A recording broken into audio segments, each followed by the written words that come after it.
Sir, Netaji ने इस बार आप पर और मुख्यमंत्री जी पर भी बड़ी कार्रवाई की है। 6 साल के लिए दोनों की पार्टी से निष्कासित किया गया है। क्या कुछ कहना चाहेंगे? ये निष्कासन पूरी तरह से असंवैधानिक है, क्योंकि नोटिस देने के आधे घंटे के अंदर दोनों को पार्टी से निकाल दिया गया। नोटिस दिया जाता है तो उस पर जवाब मांगा जाता है। जवाब बिना लिए, बिना दूसरे पक्ष को सुने, बड़े से बड़े अपराधी के खिलाफ भी कोई कार्रवाई नहीं की जाती, और की जाती है तो न्यायालय उसको रद्द कर देता है। लेकिन ये सर्वोच्च न्यायालय से भी बड़े कि नोटिस मिला, जवाब मिला नहीं, जवाब और उससे पहले ही निकाल दिया गया। तो ये असंवैधानिक है। ज्यूरिस्प्रूडेंस के न्याय शास्त्र का जो नैसर्गिक नियम है, उसके अनुसार भी बिना किसी के पक्ष को सुने हुए आप कार्रवाई नहीं कर सकते। तो ये जो कार्रवाई की है मुख्यमंत्री के खिलाफ और मेरे खिलाफ, ये पूरी तरह से असंवैधानिक है और गलत तथ्यों के आधार पर है। सर, आपका ये कहना है कि निष्कासन जो आपका हुआ है वो असंवैधानिक है। नेताजी का ये कहना है कि आपने जो सम्मेलन जो भी बुलाया है वो बिना उनकी अनुमति के बुलाया गया, तो वो भी आपने असंवैधानिक ही कार्य किया। देखिए, ऐसा है कि इस पार्टी में लगातार शीर्ष स्तर से असंवैधानिक काम हो रहे हैं, लगातार। और पार्टी का अध्यक्ष अगर असंवैधानिक काम करे तो सम्मेलन कौन बुलाएगा फिर?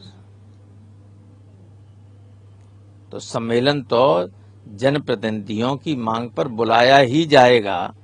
अगर सबसे बड़ा आदमी काम करे, एक बार भी पार्लियामेंट की बोर्ड की बैठक नहीं हुई हो, कैसे ये सूचियां डिक्लेयर हो गई? संविधान में है कि पार्लियामेंट्री बोर्ड तय करेगा। पार्लियामेंट्री बोर्ड का मेंबर सेक्रेटरी मैं था, एक भी मीटिंग नहीं हुई। दिखाए कहाँ मीटिंग? फिर कैसे पार्टी के उम्मीदवार डिक्लेयर हो गए?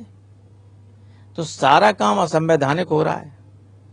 उस असंवैधानिक कार्य को ही ठीक करने के लिए कार्यकर्ताओं की जब मांग आई, मेरे पास लिख के, हजारों लोगों ने लिख के दिया, डेलीगेट्स ने, तब ये मीटिंग बुलाई गई। और आपातकालीन मीटिंग के लिए कोई टाइम वाइम नहीं होता है। और दूसरी बात, पार्टी के संविधान को सही तरह से नेताजी को मालूम नहीं है। पूरे हिंदुस्तान में पार्टी का किसी भी राज्य में तब गठन हो सकता है जब वहां 30% पोलिंग बूथ पर पार्टी का गठन हो। इसलिए उत्तर प्रदेश से बाहर हिंदुस्तान के किसी भी राज्य में संवैधानिक तरीके से पार्टी का कोई गठन नहीं है। केवल मनोनीत लोग वहां हैं, कोई इलेक्टेड संगठन नहीं है, कहीं नहीं है। केवल जो पार्टी है वो उत्तर प्रदेश में है, जो विधिवत गठित है, और उसके जो डेलीगेट्स हैं उन्हीं की मांग पर यह सम्मेलन बुलाया गया है। और बुलाया इसलिए गया है कि काम असंवैधानिक पार्टी में रोजाना हो रहे हैं। जो पार्टी के मेंबर नहीं हैं उन्हें पार्टी का टिकट दिया जा रहा है। जो 100% हारने वाले लोग हैं, जो अपनी जमानतें नहीं बचा सकते हैं, उनको टिकट दिया जा रहा है। हमारे मैनपुरी जिले में, जहां से ये एमपी नेताजी रहे कई बार, और अब तेज प्रताप सिंह एमपी हैं, तेज प्रताप सिंह को भी नहीं पूछा गया। 4 एमएलएज में से 3 जो जीतने वाले थे उनकी टिकट काट दी गई, जो हारने वाला था उसकी टिकट बनी रहने दी गई, और जिनको दिया गया उनकी जमानतें नहीं बच सकती। फिरोजाबाद से जिस एमएलए की कोई शिकायत नहीं थी उसका टिकट काट दिया गया, और ऐसी महिला को टिकट दे दिया गया जिसकी जमानत भी नहीं बच सकती। तो ये एक जगह नहीं, ये तो मैं अपने इटावा से देख रहा हूं। इटावा में, मैनपुरी में, औरैया में, जो हमारे बिल्कुल पास हैं, ये कहते हैं कि हमारा कोई योगदान नहीं। लेकिन जब जरूरत पड़ती है कि गैर यादवों के बीच में वोट मांगने जाओ तो रामगोपाल की ही याद जरूरत पड़ती है इनको।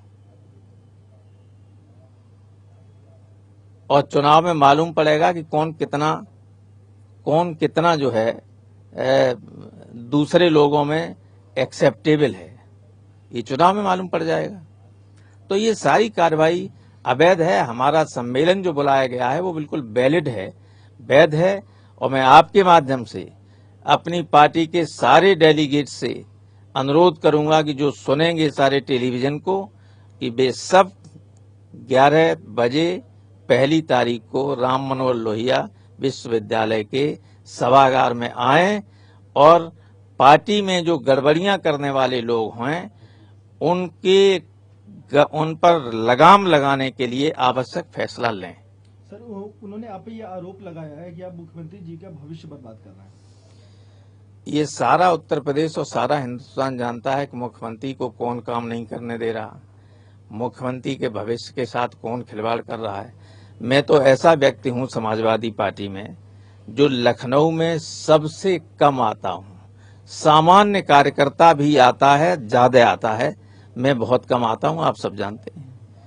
मैं कभी कोई प्रशासनिक मामले में आज तक अखिलेश को कोई न मैंने राय दी और न मैंने किसी काम में हस्तक्षेप किया, न मैं कोई सिफारिशें करता हूं। सिफारिशें अगर करनी होगी तो मैं किसी भी अधिकारी से कर दूंगा और हमारी बात मान लेंगे। और यही सरकार नहीं, मेरा हमेशा ऐसा रिश्ता अधिकारियों से रहा है कि चाहे बीएसपी की सरकार रही हो, चाहे बीजेपी की सरकार रही हो, अगर मैंने किसी अधिकारी को टेलीफोन कर दिया तो कभी उसने मेरे काम को मना नहीं किया। तो हमें किसी सरकार की दरकार नहीं है काम के लिए, तो मैं तो कभी आता ही नहीं यहाँ। मैंने कभी कोई किसी तरह की बात नहीं की, कोई सिफारिश नहीं करता हूं, कोई राय नहीं मुख्यमंत्री को दी। तो ये मुझ पे आरोप लगाना, जबकि कार्यकर्ता और जनता क्या कह रही है आप सब जानते हैं। तो ये जो कार्रवाई आज नेताजी ने की है वो पूरी तरह से असंवैधानिक है। हमने जो पार्टी को बचाने के लिए बुलाया है सम्मेलन, वो पूरी तरह से वैधानिक है। आपातकालीन अधिवेशन के लिए कोई टाइम लिमिट नहीं होती, कोई टाइम लिमिट नहीं होती है। और पार्टी का अध्यक्ष ही अगर संविधान के खिलाफ काम करे तो कोई भी अधिवेशन को बुला सकता है। मैंने पार्टी के जनरल सेक्रेटरी की हैसियत से बुलाया है।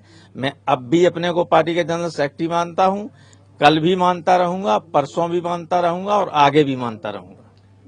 मुख्यमंत्री जी ने जो 235 उम्मीदवारों की सूची जो जारी, क्या आप उसको अंतिम सूची माना जाए? वो उम्मीदवार जाएंगे मैदान में? अरे वो 235 ही हैं, अभी तो 403 में कितने रह गए और जारी होंगे। अगला कदम क्या होगा सर आपका? अगला कदम देखिए 1 तारीख के बाद बताएंगे।